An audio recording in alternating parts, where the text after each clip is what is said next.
Hello, everyone. Darren here, and this is the 300 subscriber special video here today. I took a bunch of questions off the comment section of there, and I answered some of them that I thought were relevant. I tried to get a good mix of genuine tank questions as well as couple personal questions just to kind of mix it up a bit. Before I get started on those questions, though, I am going to say big shout out to Choppermeir. He's the one that donated the Scorpion G code, so big thanks to him. I can't thank him enough for the help that he did by giving me that code. And then regarding the winners here, I'm going to announce them at random times just so that way, because there's no point in putting them right at the beginning or right at the end. So just randomly throughout this whole video, I'm just going to be like, oh, okay, and third place is this, and then maybe a little bit later, second place is this. So yeah. But let's get started. So these questions are in no particular order. I just went right down the list and just grabbed the ones that I personally marked. So they're just in random. All right, so the first one is, what is my favorite kind of snack and favorite game to play besides tanks? Well, my usual snack when I go to the dollar store tends to be Slim Jims or Pringles with a Monster Energy. As for my favorite game besides tanks, it would have to be Ghost Recon Wildlands, because I'm kind of a military bigwig milsim dude on the side, so I kind of like that stuff. What is my motivation to create this awesome content? I was motivated to create the content from being fed up with finding conflicting information regarding stuff on about World of Tanks console. One YouTuber would say one thing, another YouTuber would say another thing, and I just was like, I'd like to have a solid source of this is what is correct, and that's what I did. And then in regards to walkthroughs, I think like everyone kind of gets this thing. It's like I just kind of got fed up with teams lemming training to one side and then complaining when two tanks that went the other direction get destroyed by the enemy's 10 tanks that went in that direction. I don't know. I was like, oh, well, might as well do something to try and help fix that. What am I going to be called when I graduate? A doctor, architect, engineer? Nothing as big as that. I'm just going to be called, I'm just going to simply be a marketing sales management specialist, or, hopefully maybe a manager for that. What college am I attending, and what is my goal in education? Well, the main thing is to pass. That'd be the number one. But I'm currently attending a state college in Northeast Ohio. And my goal after 5 years currently of being in college is to get a stable job, preferably with my dream company that I'd like to work with. But, we all know how dreams are. And to allow me to support my hobbies.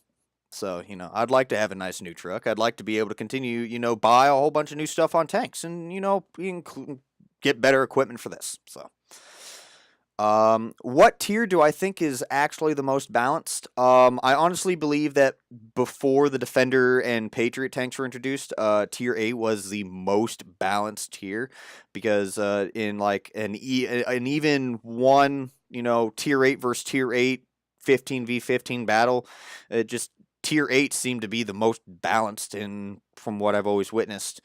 Of course, no tier is ever going to be 100% balanced, so no, it is what it is. But I think that, tier versus the same tier, it is going to be tier 8.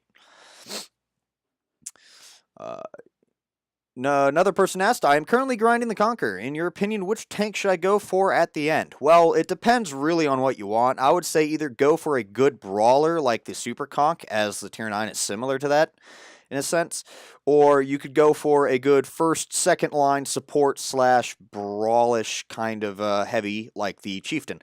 It really depends on your play style, if you prefer to be kind of that support tank or if you'd prefer to be right up in people's face.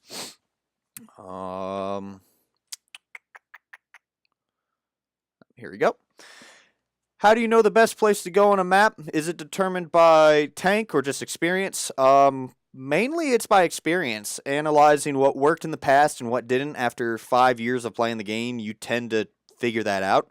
Just because one spot worked once does not mean out of 100 times that you plate, it's always going to work. But it is also by tank, and knowing the strengths and weaknesses of the tank you are playing that also helps in deciding where you're going to go in a map. And I do believe I covered something like that in the what to do first 30 seconds of a battle video that I had. All right. Let's get to the first. For third place, Lupos 23 on PS4 has won 30 days of premium. Congratulations, Lupos. I will contact you at least by one of the methods that you commented about. All right. Which nation do I think has the best camos, and what are your favorites? Well, after the introduction of the NATO camouflages, I don't think one nation has the best anymore. But I do wish these particular camo schemes were available for every tank, or at least the NATO tanks, and that would be the NATO 3-color winter that is available for Germany, the NATO 3-color woodland that is available for every NATO country except Italy, unfortunately. The British two-tone plain. I do like that desert camo scheme because, some of the NATO one doesn't really look that good on the British tanks just because it's just like a brighter tan and the British tanks are already tan. So, something to mix it up. And then the German ruined urban camo scheme. And the reason it's that is because for urban, you're supposed to be, you're fighting in urban terrain. You're going to want to have to be the ability to blend in with buildings and things. And so the ruined camouflage seems to work for that, and I like that. What is my favorite map? To be honest, I like any map that is open and allows me to maneuver freely without being constrained by corridors.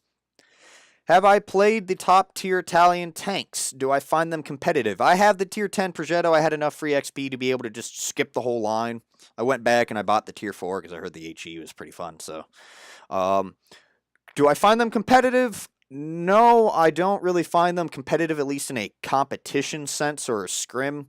The armor is weaker than French tanks, and the full reload of the Progetto 65 is over a minute long, so I would say no.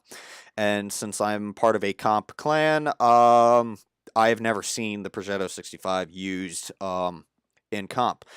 I have seen it used once or twice, but never successfully. They just get eaten alive. I mean, everyone's throwing premium. Right. What is my favorite tank and why? My favorite tank is the Centurion Action X because it is the first and probably the last tier 10 that I will 3-mark. It fits my playstyle, it looks cool, and it's also the mascot for the channel as seen on the logo that you saw at the beginning of this video. What's my favorite nation? I would have to say it would be the British tanks, just because most of the tier tanks are pretty balanced, except for the Hesh. We're not going to cover that. The Hesh stars are, we're not going to cover that at all. But I also like more modern-ish looking tanks, and like the tanks like the Centurion and the Chieftain, and just British tanks in general tend to fit that role, or fit that niche that I like. Which would I go for first, the Object 705 or the STI?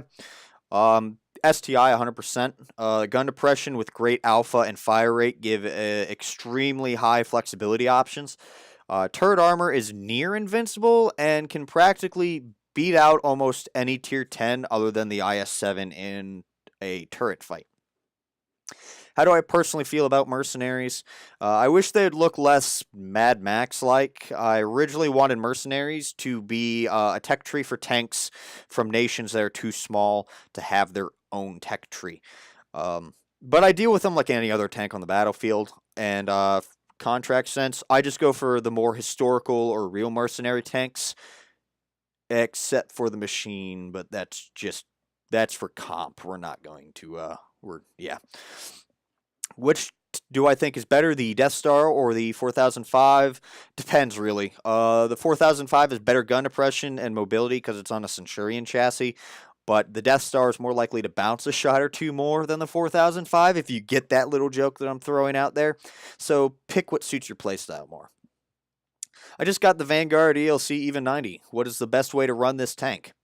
The Vanguard is extremely good, at active and passive scouting. Play with safety with bushes and use speed and size to get deep scouting with relative ease. Use the clip damage only when defensively fighting scouts or picking off easy kills only.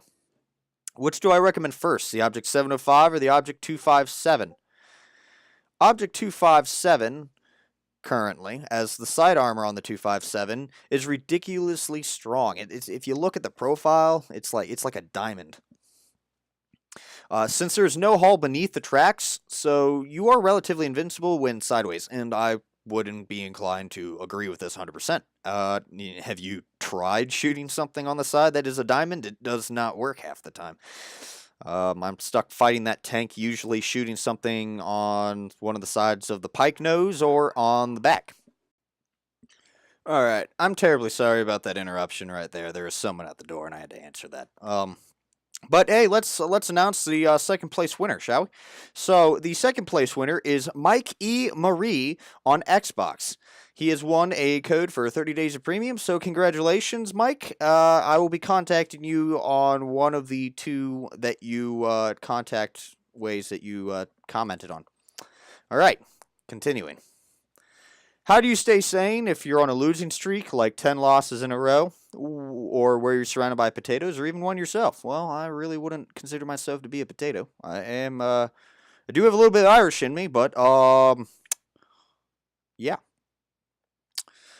I would have to say, like many other players that are practically and financially stuck in this game, I find myself in an infinite loop.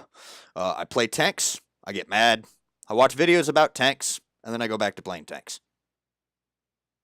I'm stuck. Please help me.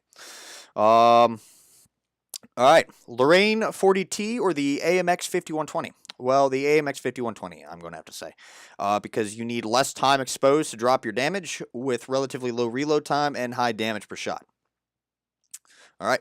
121 or the Object 430U. I'm going to have to say the 430U, as it is a friendlier to all types of players, and it is easier to use armor and average gun depression for better flexibility than the 121. I did cover the 430U as a tank that is is good for newer players, or is good to allow players to get used to playing heavy tanks or something like that. I'd have to double check the video. What is my favorite tank class? Medium tanks, as they are the jack of all trades, master of none class. That's all I gotta say. What's my favorite ice cream flavor? This might sound incredibly American, but hey, I am one, so I'm not gonna deny that. But I like the Twinkie flavored ice cream that Hostess released a couple months back. I like a couple months. I mean, like I think it was like back in November that they released that. That was some good stuff. It was tasted just like Twinkies. Had some chunks of Twinkies in there. It was delicious. I loved it. I can't find it anymore. I'm sad. Personal preference for 3 equipment spots on regular, not premium light tanks. I don't know the difference between regular or not premium light tanks. A light tank is a light tank. But I have 2 preferred setups. I have rammer, vertical stabilizers, and optics for active scouting. And then I have rammer, camo net, and binos for passive scouting. Those might not be the best setups, and I know that there will probably be some that are inclined to disagree with me. But again, those are my my personal preference setups. What do I think about the Centurion 7-1? Well, I 3-marked it, and I absolutely love my Centurions with a goal to 3-mark all my Centurions, so I don't think I need to say much more than that. Centurions. I seem like a very chilled guy, but have I ever rage quit? I won't lie. Who hasn't raged at this game? But if I have ever quit mid-match, no. I believe every tank has the ability to contribute no matter where they are, on the bracket of, are they bottom tier, top tier? Every tank has the ability to contribute. Plus, this is just personal to me, so as a person who is all about putting in 110% best effort, don't quit, don't give up, I really don't like those that do that, who just, it's like, I'm bottom tier. I'm just going to go drive into the river. It's like, you just put us a tank down. You are you aware that you actually could pen and kill half the tanks here? I mean, I just that's just my personal pet peeve. I think we all kind of feel the same way right there, especially if you see a tier 10 go and drive into a river and it's not an accident. But yeah. All right, and that is all the questions. I'm going to announce the first place winner, and the first place winner wins the Scorpion G, and that is Sergeant Slow 741. I believe he said he was on the PlayStation. Yes, he's on PlayStation. Congratulations, Sergeant Slow. I will contact you via YouTube as I do not have a PlayStation and I cannot contact you on PlayStation. So I will message you there. Keep a lookout for the messages. Congratulations to all three winners. And thanks again for Choppermeir for providing me with the code for the Scorpion G. And I thank everyone for the support on the channel. It is a great help. The feedback is tremendous. I absolutely love it. I've got a huge list of topics I need to cover thanks to your guys' suggestions and how to change up some things to make it easier for you. And I can't thank you enough for the feedback and support. It means a lot. This coming weekend, really quick, regular scheduled programming shall resume, so there won't be walkthroughs this weekend. Probably some of you are like, thank God. So, won't tell you what they are, though. But, yeah, that's the video. Thanks a lot, guys, for watching. Again, congratulations to the winners, and I will see you guys again this weekend. Goodbye.